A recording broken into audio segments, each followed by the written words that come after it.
Hey guys, Tyson here. This is the Relaxed Running Podcast. Welcome back to another week.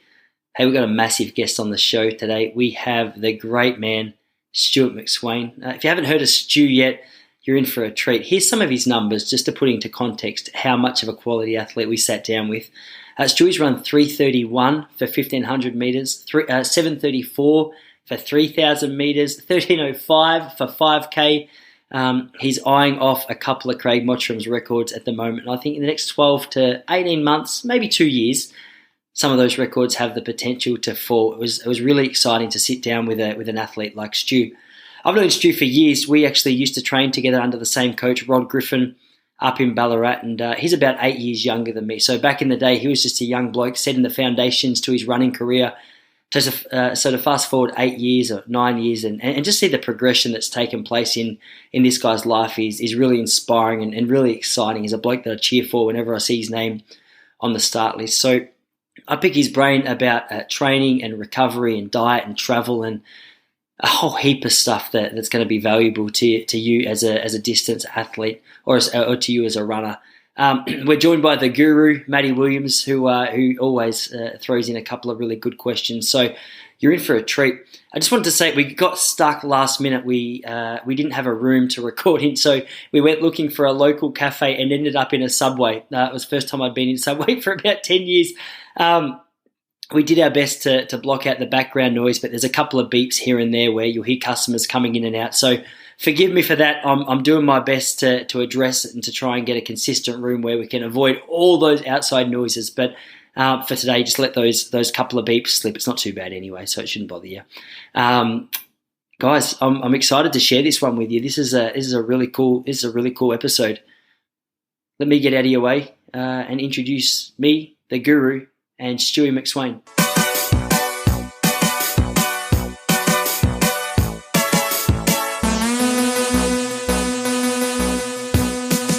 We're sitting in a Subway, so different. It is different. We I just walked in and tried to give the bloke a couple of extra bucks just to turn the music down. He accepted it through the form of drinks, and then I reckon just pumped the music back up. So We had 10 seconds there. For the listeners, I'm sorry if you can hear a background track of Ricky Martin or whatever's playing right now, but just consider it a treat. Thanks for coming on, bro. Thanks for having me, guys. I'm looking forward to it. Mate, it's going to be fun. We sort of went over it a little bit before we even hit record, but the last time the three of us were sort of jogging around together was, you're about 4'1". We're living in Ballarat. I reckon I had you covered in the PB department and was running around with a bit of a strut. And what's that? 10 years later, you run 13:05. 13:05. So I can't believe between the three of us we've run 13:05. That's a ridiculous. That's a ridiculous kind of progression. I was saying to you before, I don't want to make this too interview. I just want to pick Stu McSweyn's brain on what he does outside of running, what you do to keep yourself entertained, what the circuit's like. Pick your brain on a few little tips and tricks and stuff like that. And mate, there's going to be so many people losing their mind about this podcast interview. We've got the guru here as well. He's back for his first sober conversation. Thanks for having me. Good to be back again. Too glad you let everyone know at home how I was the last few times. But yeah, it was funny.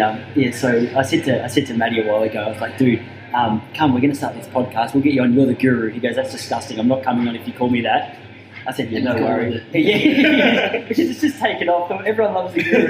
And so the first day we came around to do a podcast, I said, mate, we've got some beers in the fridge. Do you want a couple just to calm your nerves?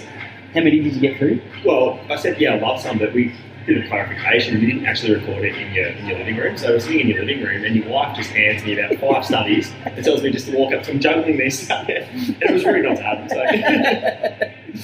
Oh, man, so how long have you been back for now?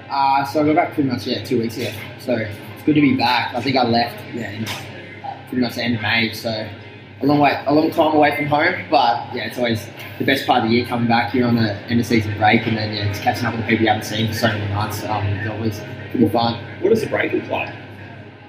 So this year's a little bit different. I kind of decided I was going to go on a Euro trip. So I had a few mates in my bro over with me after the Ineos challenge. So I kind of decided, this is the year I'm going to actually go on a Euro trip. So nice. I spent about 10 days travelling and then came back home and then slowly started training again. I was pretty much started back doing sessions this week. So I've had probably a month of downtime, not running too much. So yeah, I'm starting to try to get get moving again and get ready for the next season. So that's one thing that I don't think people outside the running circle realise is when you're travelling as a runner from race to race, you're not necessarily just travelling around and getting the chance to see all the countries. You're there to race, you're there to rest, you're up in the hotel room, just sort of trying to recover and prepare for your next event. Was it nice to just get a chance to travel as a tourist a little bit? Yeah, that's kind of why I decided to do it. I know I went to a lot of cool countries this year. I remember going to Paris, but you barely see anything. You see the Eiffel Tower from the hotel or whatever, but you don't actually get to see stuff. So that was kind of one of the reasons I wanted to actually go on a Euro trip. You don't really get to go out, see the nightlife, see the pubs or whatever. So I was like, I'm going to do it this year. And I was just lucky enough, I had a few mates already over there. So we decided, we might as well hit 10 days pretty hard before we go home. I've heard a little rumour you like the pubs as well. I think it's kind of depends. If you've had a good season, you're kind of ready to let your hair down. Yeah. Obviously, a few things went right this year, so I was pretty ready to celebrate. So you do some good work in 10 days too. Yeah, you could as well. We definitely, we're trying pretty hard over there. Don't know that. So where did you go? Where did you go and see? So we spent a couple of days in Austria. So after the sub 2 challenge, and then we were a couple of days in Budapest in Hungary. So that was pretty crazy. Did you go to the what's it called? Like the sauna, the hot pool? Yeah, the hot bath. So we spent a whole hour there. It's a pretty weird crowd. You see some old fellas just in there. Mate, you want to know what I saw there? So me and Jesse were sitting there. We went there for a similar to you, apart from I hadn't just finished the world champs in Ineos. I was just on holiday. We were sitting in one of the pools and it was so relaxed. There's so many people around. And I was like, mate, this is the most beautiful part of our trip I think I've ever been to. Anyway, we were in one of the pools and I dove under and I came back up and Jesse's like, babe, you got something on your face. And I go, what is it? She's like, mate, just got So I'm not kidding. I came out of the water and I had someone else's blood clot just stuck to my head. So this is taking a turn for the worse, really. Mate, so my memories of Budapest, beautiful town, beautiful city. The pools were absolutely amazing for an hour and a half.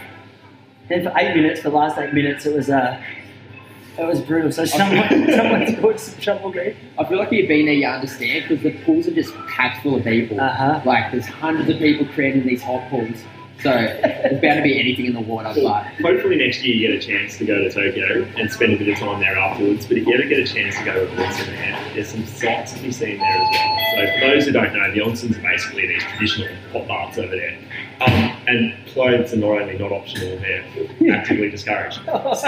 She would be walking with a strap. Yes, except you go in there and all the locals are bathing themselves there. I think it's literally their bathhouses. Yes. And so you get encouraged, to sit on all these stools and they sort of walk you through it and show you how to do it, which is quite an uncomfortable experience. And you're sitting on these stools wondering how regularly the stools are getting washed. You should be sweating. Yeah, it's quite a confronting experience. And are you already locked in to go next year? So I've got the times for the 5K and the 1500. So I'm hopeful. Obviously, you're never certain for any team. So you try and want to pick yourself if you can. So just try and That were actually, I don't know if it was me, you and Jock the other day talking about what's better, because it's been a crazy season. I had you back for a good 1500. I didn't have you back for a 331. I was so glad to see you prove me wrong. But what are you sort of thinking? Like a year out from Tokyo. What's your best at that? I'm gonna say I'm gonna look in the 330. They're right on par, aren't they? You can't. I think they are. If you look at the score table, I think they pretty much match. So I don't really know. I was kind of known as like a 5K, 10K guy. So I always knew that I kind of wanted to do a 1500, and then obviously the year before I ran 334, and I kind of felt like maybe I could go quicker. So to run 331 twice this year was kind of a good step forward in the 1500. That's what Collis Birmingham used to always say that as well. He goes, it wasn't just like you ran 331 and then it was like, oh my God, still ran 331, and it was a 6-second PB and that's all we heard. You came back out and did it again. And Collis used to always say to Rod's boys back when we were up there, he goes, mate, if you can start running the time consistently, run it a few times, you know you're ready for another little breakthrough. Yeah, you kind of got to. It's pretty much with any PB. I think I've run my 5K PB 7:05 twice now. So it's kind of, you need to hit it a couple of times before you're ready to take that next step where you can drop the big times, where you drop 10 seconds over 5K or 1 or 2 seconds over 1500. So you kind of got to get to the level first before you can take that next step. Do you consider when sort of choosing or planning out what your best event's going to be, what your best result would be? Or is it more an event that you enjoy or feel more comfortable comfortable doing? Or I think it will go down to what event I think I can do the best. yeah. I think for Tokyo, the 1500 and 5K on the same time, so Okay. I've got to kind of decide between them. I think I'm still leaving it up in the air depending on how the season goes, but I think the 5K is probably a bit easier just because you only have to get through the one round to be in the medal race. Yeah, Like the 1500, you got to get through two and then try and bring your A game for the third race. So I think maybe the 5Ks could be a bit easier, but I think any event on the world stage isn't easy. So when you say the 5K and the 1500 are on at the same time, is that the finals are on the same night, or do you mean they're sort of overlapping in terms of the heats and? Yeah, so I think it works out. I could be wrong, but I think it's the semi for the 1500 and the heat for the 5K the same day. So if you wanted to do both, you'd have to race twice on the same day. It's bizarre timetabling. It reminds me of Safar Hassan's double in Doha, where she doubled in the 10 and the 15 and just skipped the 5 altogether because of the timetable clash. You'd think that they would have more, Yeah, because it's kind of like a common double, so I'm surprised they haven't, but I think they're just restricted for time, really. Yeah. So it's like, obviously, it doesn't go for that many days, so they kind of got to get it in. Because we were at, me and my dad went to watch the 2004 Olympic Games, and we were there the night Al Garouge won his 1500, and then he also doubled up and won the 5K. So was he toying with that same sort of schedule that you're talking about, or was that would have been back in the? It's a weird clash to have though, because a skill set like yours with that speed, that endurance, like you'd be, as we said, like you match the times up across the board, and you go, okay, well these are pretty comparable. It'd be hard to. You'd think they'd make it more of a clash for the 10K rather than the 5K 1500. Yeah, I think it's probably one of the most common doubles. I think you can see that it's probably the third most after the 8:15, and then the 5K and 10K is pretty common as well. But I think they probably don't look into it as much as they maybe could. But I think it's just what it is. I'll kind of look at the timetable and how I'm going form wise, and then I'll pick from there. Yeah. So when you cross the line this year in 3:31, what was going through your head? Because Ryan Gregson he's coming on in a couple of weeks. I reached out to him. Yeah, the most creepy move I've done. I messaged him and his wife and said, "Hey guys, let's do a podcast." And I was glad they agreed. So he's coming on. I'm going to ask him this question soon, but he'd be getting a couple of little shaky knees every time you line up for a 15, wouldn't he? Yeah, I guess you'll wait and see. That'll be a goal next year to try and run closer to that 3:30 or maybe even below if the race is there. But I think Monaco, when I ran 3:31 the first time, I was like, that was a big surprise. Obviously, a couple of second PB, and obviously the race, I felt like I ran a really good race there. But I know when I ran the second time in Paris, I was like, there were so many things that went wrong. I got boxed, I got pushed by McCluffy, who's obviously. Yeah, mate. One of the biggest guys in the field. So I wasn't. Once he hits you, you're going. Is he the Moroccan or Algerian? The Algerian, yeah. Carefully. Yes, I know. Biting my tongue. And then I think 7:50, and I pretty much got tripped, so I almost stacked it. So that's why I was like, I ran 3:31. And I was like, when I crossed the line, I was like, I don't know how I ran 3:31. Dude, I watched that. I saw that was a big trip you took. Yeah, I was thinking when I crossed the line, maybe I ran 3:34. So I'm like, sure, there's a couple of seconds there. So many things are going wrong. So that was like, Monaco was like, I was absolutely stoked with, but Paris, I was like, there's so many things that haven't gone right here. I don't know how I've run 3:31. So that is the most disgusting place to find yourself, isn't it? And it's so funny, man, because I've known you since you're a little fella, and like it's no disrespect, but you look at a group of 14-year-old kids running around, and it's hard to pick who the most talented kid is. Like we were all saying on the way here to Subway that it was funny. It was you, Leighton Sullivan, Jack Davies running around. You could have thrown a blanket over a lot of over a 1500 in terms of how close you were. Yeah, I think in 14, I was probably hanging on the back of most of the sessions. Yeah, I remember, especially the track workouts, especially when they got going speed wise, I was nowhere near it. So I think it's just kind of hard to tell when everyone's juniors. I think everyone's got different developments. Yeah, that's a good point. Well, yeah, that's one thing I always thought as well. I thought it'd be great at the distance, but I didn't know you had that much. If you had told me as a 14-year-old kid that you would have run 3:31, and I reckon you can break 3:30 and potentially run 3:29, 3:28, whatever you're going to run, it would have blown my mind. Have you always been a little bit of a speedster, or what's that? Where does that come from? I don't think so. It even surprised me until the last year or two that I was like, maybe I am quicker than what I thought. Because I know when I was at school, I think maybe I ran 3:56 for 1500, and I hadn't broken 2. I think I ran 2:01. in one of the Ballarat inner clubs, so there's no real signs that I was good at the shorter stuff. I was pretty much a crossy, long distance guy. So it wasn't until probably I was maybe 21, 22, where I was like, maybe I am quicker than what I thought. And then I was like, I kind of wouldn't mind doing a 1500 or whatever. And then kind of just went from there. What do you attribute that to? Was it just like a slow build up of training over the years, or do you think you got to a stage where you physically matured? Or I think it was definitely a lot physically matured, but I think also it's like you start believing. Like it's kind of like you don't view yourself as a fast guy, so you're going into 1500s being like, oh, it's not my band. Like it will obviously help the longer stuff, but I'm no good.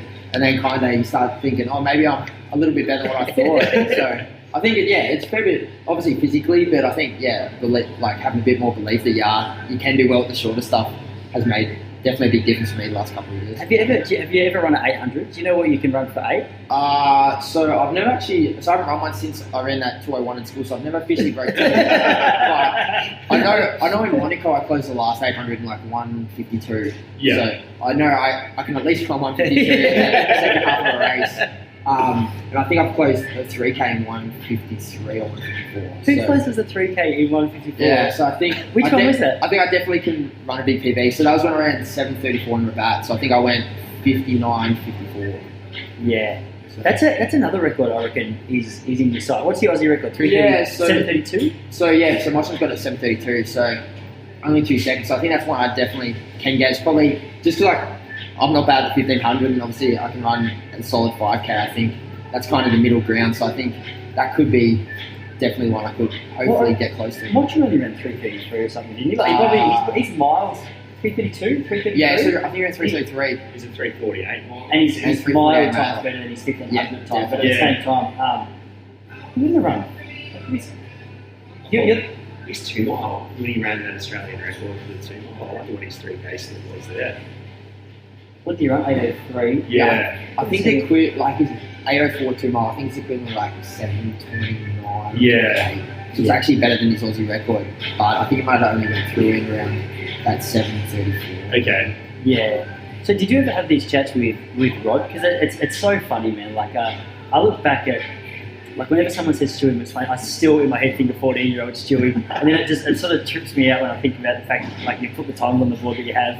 I do little fist pumps for you, but I've got this memory. I think I've mentioned on this podcast before of one day living in Ballarat. I would have been 25. You were about 3'4", and this was the year before you were 4'1". I remember I was running around Victoria Park, and it was like an easy hour Friday run or whatever, and I was feeling so tired, and I was running around, and I looked up in the distance. I just saw this little fella just strutting along, like just tapping away, tap. So comfortable. I thought, he looks like he could move pretty well, that kid. And then I realised it was you. And so now whenever someone says to me, like, did you ever pick Stewie as a real talent? I always go, yeah, I just never admitted it. Didn't let him know it. Yeah, that's right. Because it was at that time you guys were probably starting to bite me on the heels in terms of performance. But did Rod ever, because we obviously all shared a mutual coach, Rod Griffin, up in Ballarat, and he was always a super positive sort of. I always went to Rod, and he's a generous bloke, but he's also. I felt like he always instilled a bit of confidence in what he saw as your big talents. Did he ever sort of pull you aside and say, mate, like, yeah, you're more talented than you realise, or like how did he sort of mould you or set a foundation, I guess? Yeah, I think Rod obviously is a very good coach, especially with juniors. Like, he's always really cautious in regards to. I think compared to a lot of juniors when we were younger, guys like me, Jack Davies, James Whitfield, Leighton Sullivan, we were probably undertrained, if anything, because obviously he was trying to get us through to seniors and trying to get us to when we're 20 to 25, we're healthy and able to go to that next level. So I think that was definitely a big difference, obviously after moving to seniors, stepping up the training. But I remember Rod would always tell me, he's like, you're not going to physically develop, you're not going to, obviously you're going to improve, but yeah, I remember him saying you're not going to be near your best till 28, 29, 30. So I'm a 17-year-old guy, I'm thinking, I'm feeling long way to go. So I'm like, yeah, I've got definitely 10 more years of hard work before I get there. So I'm hoping he's right. Maybe I will peak when I'm 28, 29, so that'd be pretty good if I can keep improving up to then. But yeah, Rod I think that's, to Rod's credit, is compared to a lot of coaches he thinks long term. It's easy to get stuck in the short term goals to try and get the guys training harder, get them results straight away. Why he I think he took me on when I was 13. Most of the athletes he had was probably 12 or 13. So I think he always had that long-term goal that he wasn't. He's obviously a good junior coach, but he had the focus of trying to make good senior athletes. And I think, I think that's why he has had such good results with the athletes had in the past. Well, who's he had? He's had so he's had yourself, obviously. You're probably cream of the crop now. Yeah. Collis Birmingham. Collis Birmingham. Dua. Dua. I didn't even think. He had Victoria Mitchell at one point as well. So yeah, he's had a good list. What was that? Popple? Was his name Tyson? Something like that. Incredibly good looking bloke. Just couldn't run. He definitely has had some good athletes under his belt. Did you have much to do with Matt? Matt Griffin? Yeah, because he always. I saw him as. I think he just naturally kind of played the mentor role in a way. I'm not sure if that was just getting alongside his dad, and I'm closer to his age than. Well, I'm 8 years older than you, and he's probably 6 or 7 years older than me, so he's a little bit older, but he was sort of a bloke that if Rod wasn't around, I would go to for a bit of guidance and stuff. Yeah, definitely Matt was pretty big for me. I remember when I was a junior, he was working at Athletics Victoria. So that's right. He was always there, he would see you race, he was always there to talk to you, give you tips or whatever after. So it was kind of like, obviously you'd have Rod and Ballarat, but when you went down to Melbourne and competed in the races, you'd have Matt there as well. So you kind of were working with both of them a little bit. And yeah, obviously Matt was a really good athlete as well, so I think it definitely helped having him offering some advice as well as Rod. Yeah. So who are you? Obviously, you're with Nick now. Yeah. So you're training with MTC.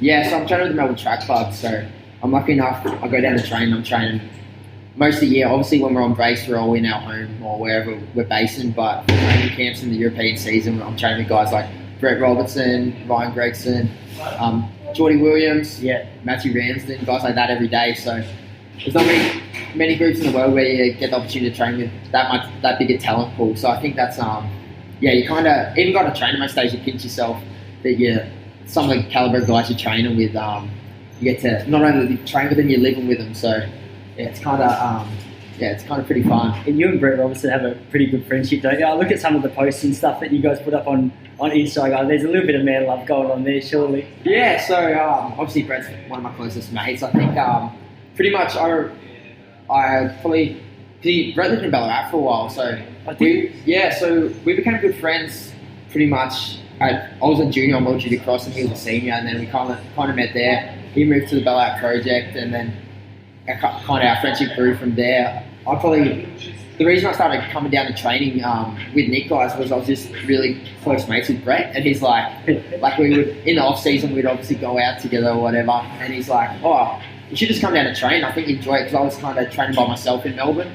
So I started coming to sessions. I started improving a little bit, and I was like, obviously you start getting a little bit better. You're like, maybe I start turning up more. So I probably went from coming 1 or 2 sessions a week to maybe trying to come to most of the workouts and runs. And then I started getting a fair bit better, and then I started racing a bit as well. And I was like, maybe I'll actually start putting a bit more effort into this, because the results were getting a fair bit better. So I think I was lucky that Brett gave me that initial invite, because if it wasn't for him, I don't think I would have ever come to the training. I would have just been slogging lonely miles by myself in Melbourne, and obviously trying to get up and train with any of Rod's guys if I could, or whatever. Did your training change much moving to Melbourne and doing that, or changing grips over?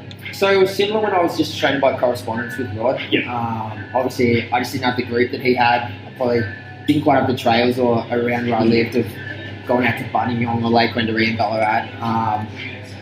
But I think the training's similar. Like when I went to Melbourne Track Club, there's not a huge difference in training. I think it's just the professionalism, and then it's also being able to consistently put in the hard work. It's probably, you don't really realise what's needed to reach the elite level until you see guys like Brett Robertson, Collis Birmingham, Ryan Gregson. You see, it's not only for them, it's not only just the training they do, it's what they do outside to prepare themselves to be ready to be the best they can. So it's probably, until you see that side of the sport, it's kind of probably hard to understand what's needed to really take that big step forward. This is one thing I've been interested in chatting with, with Geordie a couple of weeks ago, and I had Jordan Guzman on a few weeks before that, and I was speaking about the role of being a great runner. And I think a lot of us look at it and go, okay, we just assume that in order to be a great runner, you just have to run a lot. Yeah. But as you say, like the professionalism that goes into it is something huge. When someone like you talks about the professionalism of, I'm laughing it just reminds me that we're sitting in a subway,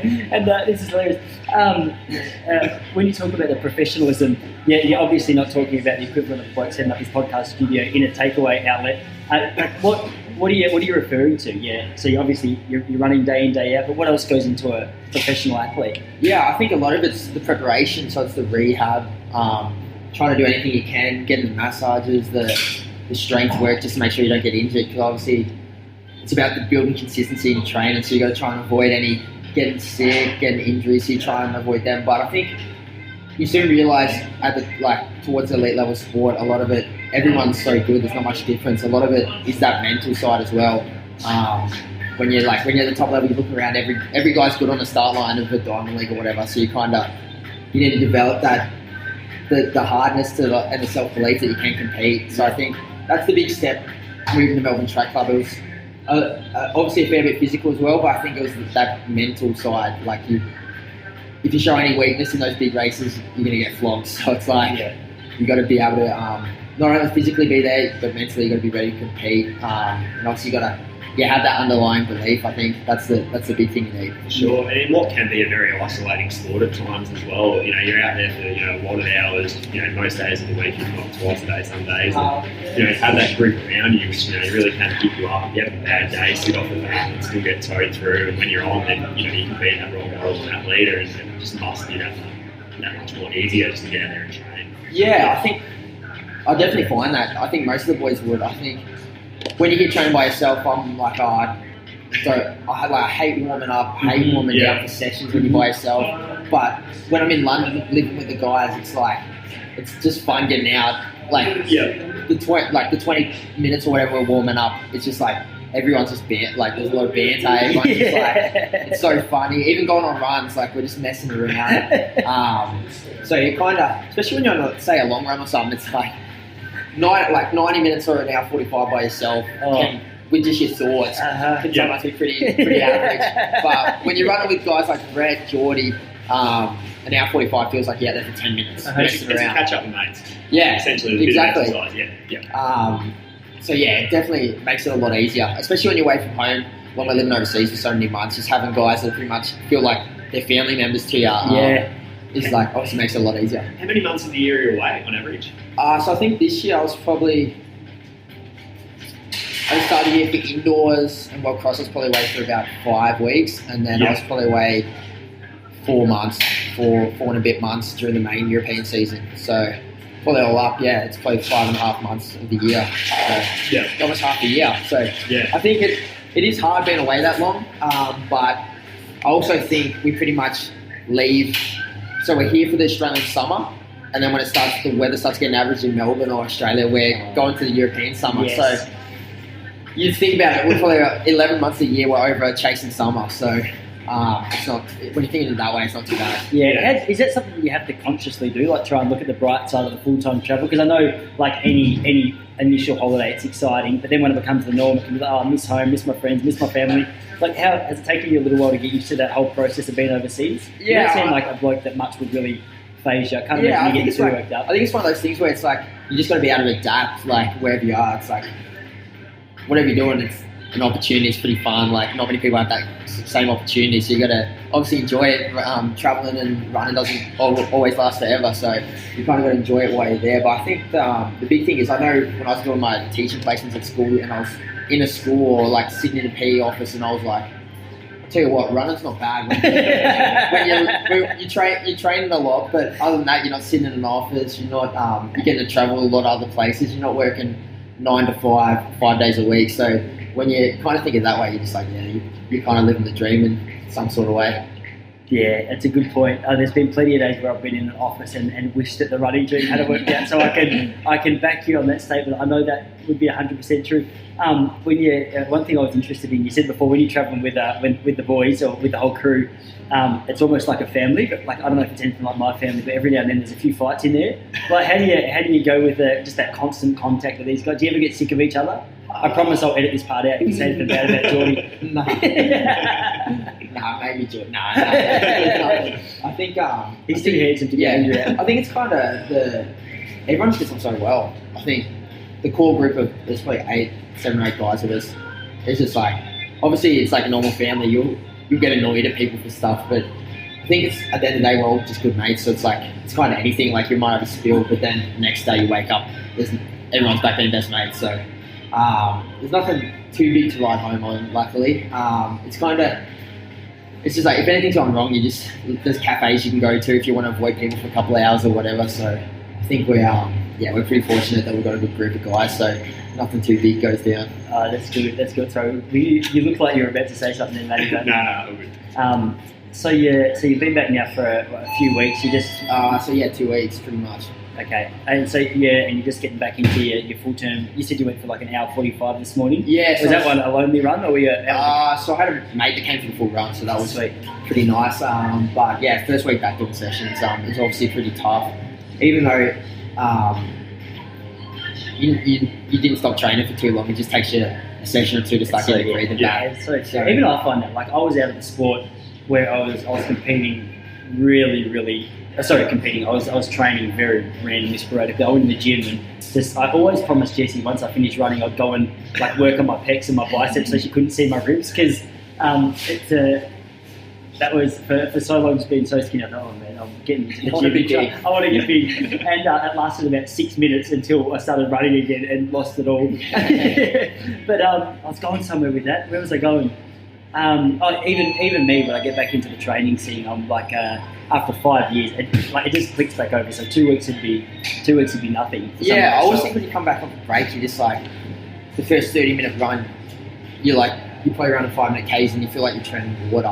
You gas. You feel like you're putting in a 2-minute 50 effort. And I always think when I'm out there, I'm just like, how did I used to run for like an hour and a half continuously? Like, how does that happen? But then you put a week or two training behind, you're like, your body remembers how to do it and you're all good. So yeah. With your like the MTC crew, it's obviously, I don't know if it's just lucky that you guys just managed to get a crew where you're all best mates or whatever, but is it like almost a selection thing where someone comes along to have a chat and you guys see whether they fit the part or whether they're going to be a good fit for the group, or do you like if someone's running fast enough, do you just go, right, well, you're welcome to join us for a while and see if it works? How does that go? Everyone, obviously they get a chance. I think anyone can come to training, join in. Like we're pretty open to that, especially when in Australia. But I think at the end of the day, obviously if they can bring a bit, add some to the group, that's the main thing. But obviously, as you're seeing footy clubs and stuff, culture's everything. So it's like you want people who are going to obviously get on with other people more than anything as well. So I think we're just lucky all the guys we have get on well. So far so good in regards to that. So when do you do most of your work here in Melbourne? So we'll train, so it kind of rotates, we'll train. We'll do longer at like threshold work, sometimes at Caulfield Racecourse.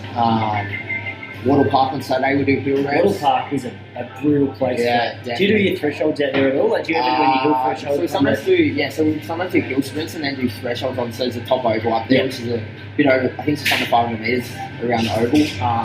That's probably the hardest sessions we do, so we'll do 200 metre reps up this steep as hill, and then we'll have a couple minutes break and then do some threshold.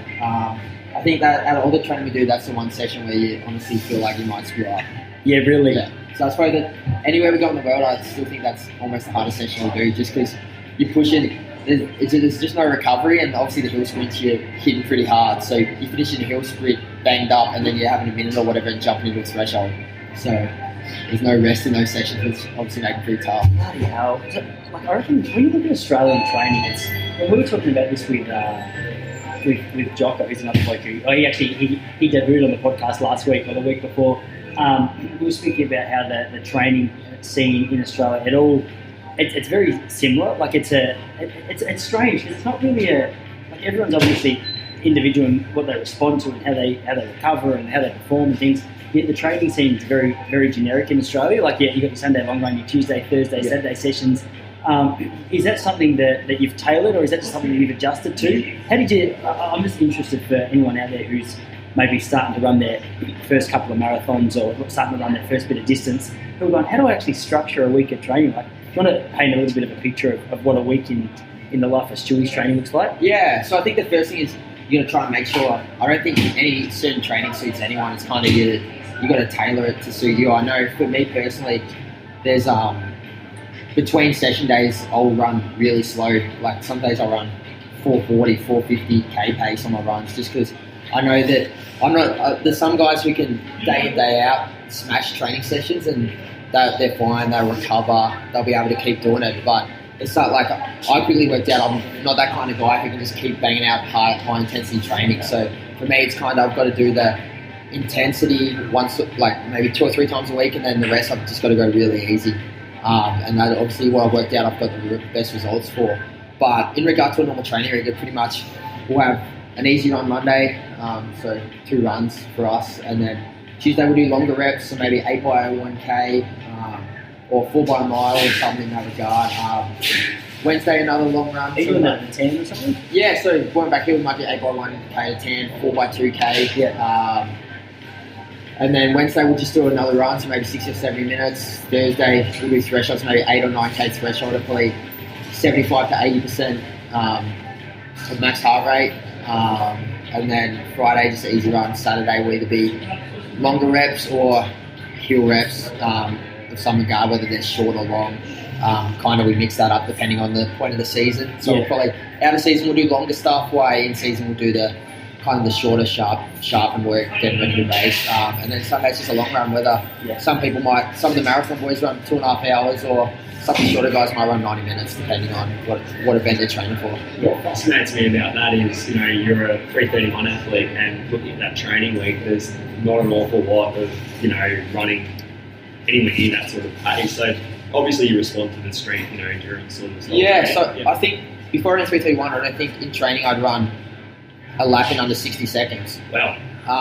So I'm kind of guy that my body can't handle high intensity training, so I won't do a lot of quick stuff. That's insane just to think about, really, isn't it? Because that's what I think. Like I probably touch on 60 seconds probably before I ran 331 at Paris, so I reckon the quickest I was going was that 60-second pace. Why I think 331 works out 55-second laps. So I'll say 4 minute 1500 guys try to smash out for 100 repeats in 60 seconds. Yeah, it's kind of a lot of people will there's a lot of guys like Marcin Lewandowski was third at World Championship from Poland. He'll be doing high intensity stuff. He'll be spiked up running 23-second 200 reps. Yeah. Like 50 flat 400 reps. So it's kind of, you got to decide what works for you. I'm kind of not a guy. I'm probably not as strong as a lot of the other guys, so I can't handle the smashing out high intensity reps. So you kind of got to work out what works for you. And I've kind of worked out that the consistent, kind of longer based reps is probably what gets the best results for me personally. Yeah, well, that's interesting, because I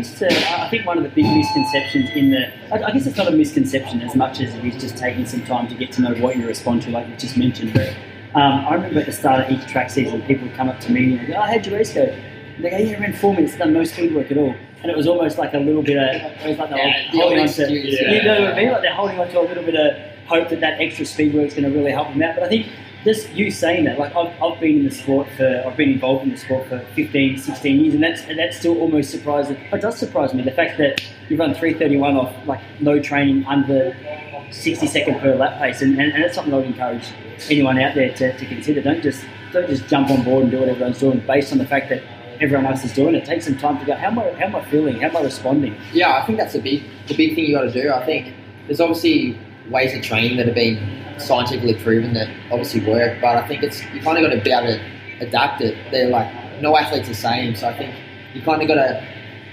try things and kind of work out what's best for you. It's kind of easy just to follow what everyone else is doing, but I think you look at most of the top guys, they'll have individualized training, like they'll know what they need to do, and you kind of got to just work that out. And then once you work that out, it's obviously a lot easier to try and find that improvement, because you kind of work out what's going to be best for you performance wise. Yeah. How much of your training are you doing that once you finish you're on your hands and knees just crook as a chook? Because one thing that I've started doing a little bit more of is getting involved, sort of working with running based sports. Footy is one of them, and I had a history in the footy scene, and one thing that shocked me transitioning from the running scene to the footy scene was it's so celebrated in the football world if at the end of the session you're on your hands and knees and you're vomiting week in, week out, people are like, oh yeah, it's a sign of a really hard effort. And maybe it's good from time to time.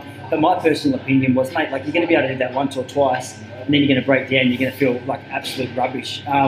Whereas you sort of suggested it in the sense that you hadn't done anything under the 60-second pace, that there might be another option in terms of how to improve in the running ball than just smashing yourself to the extent where you're broken. I think there's not often sessions where I'm, like, you're obviously finishing, you're tired, but there's not many sessions where I'm not finishing going, oh, I could do another rep or I could do 2 more reps. So it's kind of like, you kind of want to go to a level where you're going hard, obviously, to find that next level improvement, but you can't just absolutely smash yourself and expect you to be able to back up in 2 days' time and do another session. So you kind of got to find that nice limit where you're working hard enough to get like the progressive overload, but not too much where you're going like working overtime where your body can't recover and back it up the next session. So it's like kind of that sweet spot where you're probably working around 85 to 90% of what you can do, and trying to do that more frequently than just try and hit 3 sessions is absolutely smashing them out, trying to put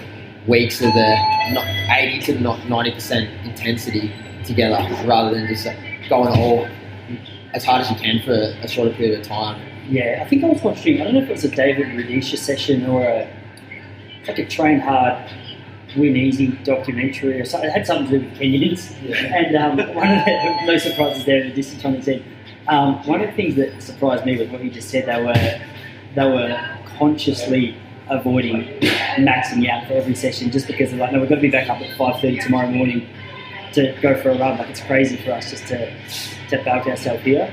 I think one of the big things is you got to be able to listen to your body. I think if you're tired or whatever, your body's giving you a sign. So I think that's where a lot of people go wrong. They think they got to keep, if they've got a niggle or they're tired, they got to keep hammering the training and they'll come good. I think you got to learn to listen to your body. If it's tired or you feel fatigued, something's probably you doing your training's not right. If you're not able to back up the next day or the day after, so it's a fine line. But obviously you get a bit better as you kind of work it out a bit more of like obviously pushing hard, but making sure you're not pushing too hard where you can't back it up. Yeah, it's funny, man, because I dropped on the podcast, so it was official. But I was so disgusted with my marathon last year that I thought, okay, I'm coming back for second, so I'm going to text you and I'm going to try and hang on to a couple of these long runs and completely go against the advice you just told me. What did I say that? What did you just say? I was going it's funny with what you were saying before. I remember when I was an 18-year-old and I was running around in Geelong, and you hear blokes like Lee Troop always say that you run your best after 3 years of consistent, just good training. Yeah. Not a year of, unsustainable where, you're building up to this stage. He was just like, always used to preach to anyone who would listen, really. He was really good at it. It was just like, get it done, build up that base, and then it will really start to happen for you. And I think there's a lot of people out there, just have that unsustainable level. I used to work with a bloke who'd go out for a 15k run every Sunday, but then be limping for 3 days at work. And he was, really excited about that. And I told him I'd probably be more impressed if you were running 5k every day. And I think there's been that mentality, like you were saying, of just, building up to that ridiculous level and just saying, not getting it done day in, day out to, You actually just sparked the thought. That's what I was trying to get to before is, so I'm in the process of trying to do this marathon. I'm going to run this marathon next year. And I'm about 2 weeks into my training. And just last night, I felt a little bit like, oh crap, I think I'm on the brink of potentially getting sick. But for me, I was excited just to see that gradual build up and consistency of the long run. That last night I'm like, I know I shouldn't, but I want to go out and do that long run just because I can record it on Strava and it looks good and it gives me confidence. But I think it does, in such an obsessive sport like running, it can be very easy to get lured into that misconception that just get it done no matter what is the best option. And it's ridiculous. I mentioned to Geordie last week, it's funny how it crosses over into so many points. It's the same in the comedy world. So many of the boys doing comedy, it's like as long as you're doing more sets, you're doing better. But some of them have done 365 sets in a year, and they're shit. But is that something that you've sort of wrestled with a little bit in terms of that obsessiveness of what the training can become, can take you away from actually looking at what's the best option rather than just, let's do more? Yeah, I think it is easy, especially to have that short-term view where you're just like, I'll smash this run, I'll run 20 more Ks this week than what I would have if I had the day off and try and get over this cold or whatever. But I think you kind of got to look further ahead. Because if you can avoid a cold, you're not going to have it lingering. If you get one, you're going to miss a week of training. So it's kind of, you got to have that long-term vision. But I think the other thing is, you got to try and, I think a lot of people overanalyze stuff, especially with GPS watch or whatever. They're looking at the pace they're running. They're obviously trying to break Strava records or whatever. Yeah. I think, like most of our training, I won't even wear a GPS watch. I just have the Timex stopwatch. So I'll just run on my easy days. I don't even know how far I run. I'll just run for an hour. I could run 12K, I could run 15. I'm just kind of running on how I feel. If I'm tired, I'll run slow. If I'm feeling good, maybe I'll go a bit quicker. But so like literally in my training, I'll know, I never know how many kilometers I even run in a week. Just because I don't even record it. It's more process based where you're just focusing on making sure you're trying to tick day in, day out, rather than trying to run further than you did the week before or trying to hit 200 Ks in a week or whatever. It's kind of just focusing on the process of focusing day by day, just trying to get a bit better. It's such a trade-off with some things like Strava, isn't it? Because you can be having days where 5-minute Ks feel run, and that's what you need to run, just to get through the run. And you can also be having days when you're running 4:10s and you're feeling like you're flying and not even puffing at all. And it's just get obsessed with that K pace. It can really be detrimental. Thinking that what's going on, I'm not running 4:10s here, and I'm feeling worse, and it really can play with your mind. And I think there's something in that which is turning the watch off every now and then, just enjoying the run. Well, is that part of the reason you switched yours off, or you just never really been into the GPS sort of system? No, I don't really like knowing what pace I'm running at, because it's kind of like, it's like what you're saying. Sometimes you might feel like you're going really hard if you're running 4-minute 30s. Yeah. Why? Other times maybe you feel like you're going slow and you're running 4 flats. Why? It's kind of like, I just don't think you kind of don't want to have a basis you're basing every effort on. I'll just have to stop watching. I'll just run on feel. So I think it's easy to get caught up with time. So say I think I should be running 4-minute Ks. If I'm tired, I'll be looking at the watch and being like, oh, okay, I've got to pick it up. I've got to run 4-minute Ks. Well, when I've got the watch switched off, I'm just listening to my body. It's tired. I don't know what I'm running. I could be running 5-minute Ks for all I know, but I'm still going to get the 60 minutes done. Are you like that for your threshold work? I'll generally just run on feel. I think you get to a point where you just know your limit. I think you do enough of it, when you're running. Like I can tell, you get pretty good at estimating what you're running at, and it's kind of. I think the big thing is a lot of the Africans do. Their training's based on they're just listening to their body, how hard they're going. So I think that's a big thing people don't realise is you got to be able to listen to your body and how that's feeling, and then obviously adapt your training depending on that. Yeah, it's funny, man. Like I've thought about this a little bit, just in a whole heap of areas. Like I love the technology world and how much it can offer you, but at the same time, I remember one of my good mates, actually one of my best mates, Adam Diddick, we were laughing because he came and stayed with me when me and Jesse were living in London, and he had this little joke because he's got a new watch and it measures your sleep efficiency. And we'd set him up on a rubbish bed. It was like a camper bed at the foot of our bed. And he's like, mate, I can't believe the treatment. I've come over to see you, and this is what I've offered. But he woke up the next day and he was laughing because he got a sleep PB. And I said, he was laughing as well. Like he wasn't taking it seriously. He was completely mucking around. But he's like, mate, look at this. I've just got a sleep PB on this rubbish bed. But it can be. We sort of covered it with the case splits. I know what it's like uploading my stuff on Strava, running 5:30s, got all that horrendous. But it's this real balance in a world that just keeps progressing in a technological sense. I think a lot of us are losing touch with just being able to stay in tune with our body. So for you to say, I'm actually just running off feel, it's like, oh, well, really? But really, it's like it's the most natural way in a sense to do it. It makes sense to me. Because what do you do when you race? What do you do when you race? Yeah, you're not looking at Strava going, my heart rate's too high. I think that's kind of a positive when you're kind of training like that. You get used to listening to your body, because that's how it's going to, when you're in a race, it's like, you're trying to run at a max level where you're not going to go overboard. So you got to work out that pace or that feeling where you can, you're going to be able to maintain that pace until at least towards the end when you can either pick it up again or at least maintain through. So I think being able to understand the pace and how your body feels at certain intensities is working out. Obviously, makes a big difference when it comes to race day. Yeah, it's good. Dude, we've got about 10 minutes though. Is that all right for you? Yeah. About 10 more minutes? Easy. I reckon I'm looking at the eyes some of these stuff, and I think they're trying to tell me to get out. If the listeners are hearing any noise in the background, they're cleaning up around us here. Mopping the floor. Dude, just as a sort of final point, we've touched on life outside of running a little bit, but how do you switch off from the running mode? Is there anything that you do just to, all right, I'm out, I'm done? Like, you have a few beers, you watch TV, you read books, you chase ladies, I'm sure you would.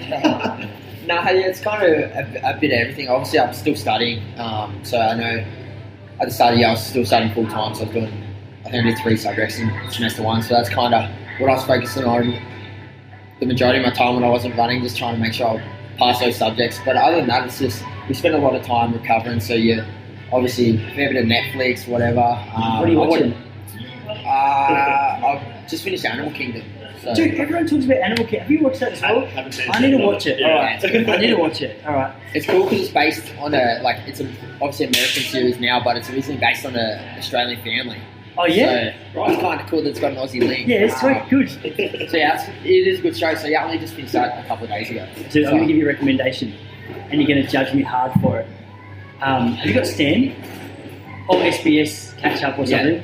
Handmaid's Tale. Have you heard of it? I haven't heard of it. It's so dark. It's have you heard of it? I did. I got through about half the season, but it got a bit repetitive for me. Yeah, really? Yeah. I can't believe you just critiqued my taste in front of her. It's so funny because Jessie, she watched the whole season and I'd seen it. And it had some pretty full-on scenes in there. Like, Yeah. come on, like, what are you watching? Anyway, she goes, honestly, it's really good. The storyline's great. Like, I feel like it's... Anyway, anyone who watches it will know what I'm talking about. It's an intense, dark sort of show. But we restarted it. And I'm obsessed. We just finished the 2nd season. And... but I can't get enough. Anyway, I've hijacked you. I'm going to watch Animal Kingdom as well. There's my recommendation to everyone. I'll try it next. I've kind of been looking for what to watch next. I've kind of skipped through How I Met Your Mother about 8 times. So I'll try and find some new content so I might check it out. You got any other recommendations that people need to check out before we get out of here?